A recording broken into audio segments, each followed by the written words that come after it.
সেটাকে চেঞ্জ করে নিই। তারপরে কিন্তু বাইরে বাইরে হয়ে এই চপ মুড়ি কিনেছিলাম আমরা অনেকেই, সবাই মিলে খাওয়া দাওয়া করছিলাম, বেশ ভালো লাগছিলো। তারপর কেনাকাটা সেরে ওখান থেকে সবাই চলে যাই আমরা বাসের কাছে, যেখানে আমাদের খাওয়া দাওয়া আয়োজন করা হয়েছে।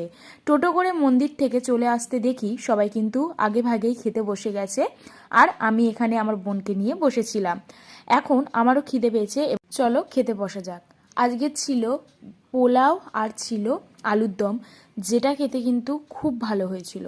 সত্যি বলতে আমি পোলাও খুব একটা পছন্দ করি না, বাট তাও পোলাও আর আলুর দমটা খুব ভালো ছিল।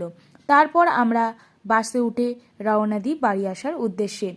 আমরা ভালোভাবে বাবার মন্দিরে পুজো টুজো দিয়ে সবাই মিলে, সবাই মানে আমরা যতজন গেছিলাম সবাই খুব ভালোভাবে পুজো দিতে পেরেছি, আর খুব একটা ভিড় ছিল না। তারপর আমরা নামি হচ্ছে কাশী বিশ্বনাথ মন্দিরে, যেখানে ঢুকেই দেখি মানে সুন্দর একটা পার্ক মতো। ভিতরে কিন্তু মন্দির মন্দির মনেই হচ্ছিল না, যেহেতু এখানে চারিদিকে লোকজন ভর্তি, বাচ্চারা খেলা করছে, এদিকে কিন্তু পার্ক মতোও আছে।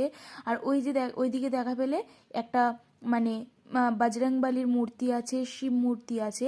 আর তার মধ্যে একটা ঘটনা ঘটে গেছিলো আমার ভাইয়ের সাথে, সবাই শুনলে হাসবে, তো আমি বললাম না, তোমরা কমেন্টে বলো কি হয়েছে। তারপর আবারও বাসে উঠে পড়ি, আর বাসের টিফিনে ছিল মটর আর আলু ভাজা, যেটা খেতে কিন্তু খুব ভালো ছিল, আর মুড়িও ছিল, সেটা আমরা নিয়ে নিই। তারপর এখন বাজে 8:35, আর আমরা সবাই পৌঁছে যাই আমাদের বাড়িতে। তো সবাই ভিডিওটা ভালো লাগলে অবশ্যই লাইক কমেন্ট শেয়ার করে আমার চ্যানেলটাকে সাবস্ক্রাইব করে দিই।